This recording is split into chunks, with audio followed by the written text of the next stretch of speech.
It's genuinely becoming a lot more difficult to be a Nintendo fan, and I just don't even know what to say at this point. Like, I love to talk about how Nintendo can be anti-consumer at times and how they can be very manipulative to their fan base at times too, but for their name to come up so frequently in the recent news about them taking down Melee tournaments and about them taking down their own Splatoon 2 tournaments, and even to a degree this situation with Etika's Joy-Cons and that charity, which I will go into, I have a bit more to say about specifically that. But it really sucks that we now have this new age of Nintendo where honestly they've been like this for a while, but for all these things to happen within the past week is absolutely crazy. And a lot of these situations, you could think to yourself, Nintendo could have just squashed this entirely and could have taken hold of it rather than just eradicating these tournaments and this charity. Let me be very clear about this one thing, and I understand Nintendo is a multi-million dollar, if not billion-dollar company. At the end of the day, if we as consumers want to impact the decisions of a multi-billion dollar company, the only thing that's going to do that is money. And the easiest answer to that is to stop buying Nintendo stuff, because this is a company that is literally doing bad things in order to hurt their fan bases. And it's like, man, at the end of the day, I just want to have a good time, play some games, I want to chill out. I'm not too interested in all the inner workings of this big company. Nintendo is one of the few companies out there that can go into almost bankruptcy and instantly pull themselves out of it just by having Mario release a new game. So even as dedicated fans, if we don't buy into what they sell, they're still going to make money off of the people out there who honestly don't care about all these things. But let me tell you that some of the communities out there, especially the Melee community is one of the biggest communities of people who are very much dedicated to Nintendo stuff more than almost anyone else. I mean, really, just think about this. You have this dedicated group of people who have been playing the same game for damn near 20 years on the same hardware for 20 years straight on a system that literally cannot connect to the internet whatsoever, in the middle of a pandemic where we cannot do meetups and we can't go and do tourneys in person. This is literally one of Nintendo's most dedicated fan base, period.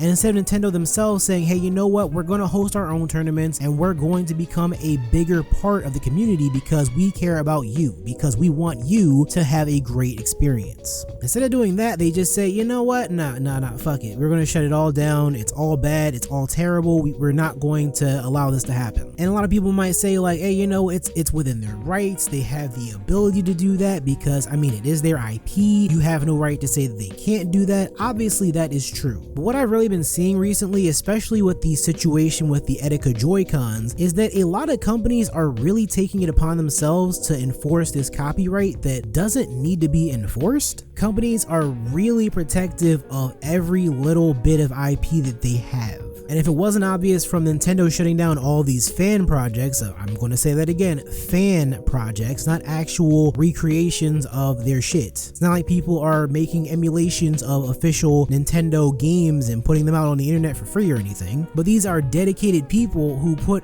hundreds of hours into developing their own titles that are paying homage to these IPs owned by Nintendo. And most, if not all of the time, these projects are just fan-made projects. They're not to sell, they're just demos saying, hey, look, this is what we did with what Nintendo has given us and we made it slightly better. And I feel like in cases like this, we have people literally shouting at Nintendo like, hey, we want you to do blase blah thing. We would pay you if you did this thing. And Nintendo's like, you know what? Nah, we're not gonna do that. We're gonna shut it down and then we're just gonna stay silent about everything. And especially in the case of this Splatoon 2 stream getting shut down, that's just some petty shit. Like, I don't even have anything positive to say. I have nothing of goodwill to say about that. Now, even though it's not as severe, it definitely reminds me of the situation that was pulled with Blizzard when their esports competitors were trying to say free Hong Kong. And I get it, you want to have control of the situation, you don't want it to get out of proportions. I get that, I totally do. But it really just says to me they don't care, and obviously they don't care. Why would they? Again, companies can be and are a heartless being. Because at the end of the day, they thrive off of our money, and if they want to do things that are good for us to give them money, then it makes sense. And again, if the Switch sales are anything to look at, obviously Nintendo does not not need our support because we're already giving them so much of our money. But you know what, those depressing things aside, I actually do want to talk more about the Etika Joy-Con situation, because that one actually hits a little bit more personally than I originally thought. So I've seen people say that the situation happened months ago and that this is old news. Yes, but no. The actual campaign for it at first was not funded, but the person who was making the Joy-Cons were still selling these Joy-Cons on Etsy. And Etsy in particular, I've had some very close encounters with sites like Etsy very recently. And if only I could go into detail on how much shit goes on with Etsy and how much the landscape is changing just because of copyright. I'm pretty sure if you go on Twitter and you just look up Etsy and copyright infringement, you'll see a lot of different situations that people are going through regarding their own creations of things that have copyright, basically. Like one situation in particular involves Demon Slayer, and a lot of Demon Slayer stuff just gets wiped off of Etsy so often. And it's not just Demon Slayer, it's a lot of different companies, big companies, that are having these copyright infringement agencies swoop in, search up whatever they possibly can that could match their copyright and just get it struck down. And at the end of the day, the small creators, the small artists can't really do anything about it because they're going against a billion-dollar company and they literally don't make enough money off of these things to begin with. So knowing that firsthand, I can definitely see how this campaign was just not worth it in the end. Like, yeah, they could have had this legal battle going against Nintendo, but at the end of the day, you know, Nintendo does own the copyright for the Joy-Cons, including the shells. And yeah, you might go on Etsy.com right now and look up Joy-Con shells to see exactly how many are actually up there, because, you know, they're still taking stuff down. And it's odd because if something didn't get hit just yet, it might actually happen in the near future. And hell, for all we know, this might have been an ongoing thing, and then the Etikons is just the biggest thing out of all these situations that came to light. And I think it really does suck because it's just going by the general idea of copyright. If you go to any conventions, video game conventions, anime conventions, whatever the case may be, you may go into the artist alley and see plenty of handmade stuff, plenty of original stuff by creators that are very local. And yeah, you have your artists who do make their own very original stuff with their original characters, and nothing at all is copyrighted, but a lot of the things that you actually see are based off of copyrighted items. And that is just the whole thing. If I am a fan of Legend of Zelda and I go to a convention and I see something that is Legend of Zelda, I'm going to want it even more because I'm a fan of it. And these creators making these things is not taking money out of Nintendo's pockets exactly, because just like the guy at the artist alley drew his stuff by hand, printed it out with his own money on his own paper, and then sold it to me for whatever price he came up with for his hard work and dedication and everything that went into producing that thing, it is absolutely nothing compared to an official release by Nintendo themselves that they decided to do the same thing. Like, I could literally go onto the Pokemon website and see tons of things that are sold out because Pokemon is Pokemon.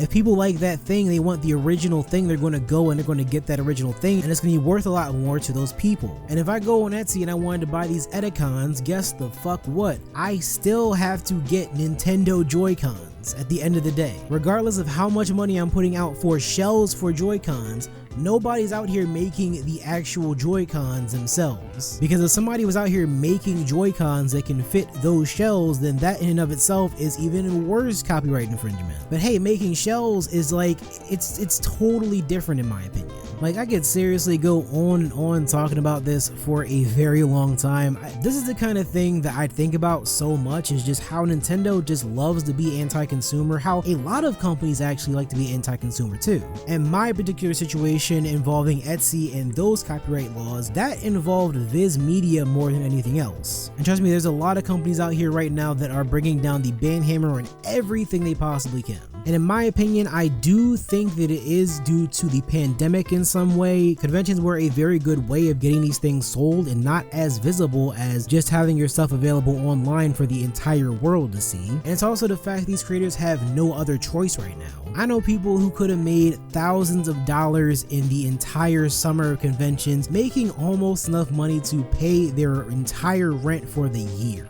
And that's just off of about 5 weekends of going to conventions and putting in the hard work. And hey, now we're slaves to the internet. If you want to sell something, if you want to get something out there, it has to be online, and it just runs the risk of getting these copyright infringement agencies' attention even more. But you know what, again, I said this video was too long and I still went on talking a little bit more about it. But tell me what you guys think in the comment section down below if you have anything to say about any of these stories. I know for a fact that I am very much upset with Nintendo. I don't know exactly what route that anybody can take at this point, but it's very clear the one route that we should take is be much more cautious about how we take these things when it comes to companies. Because again, these companies are out here for us to pay for their shit, and if it just so happens that Nintendo is up on their high horse and they're doing some things that are just out of pocket, we gotta at least let them know and tell them, hey, stop it.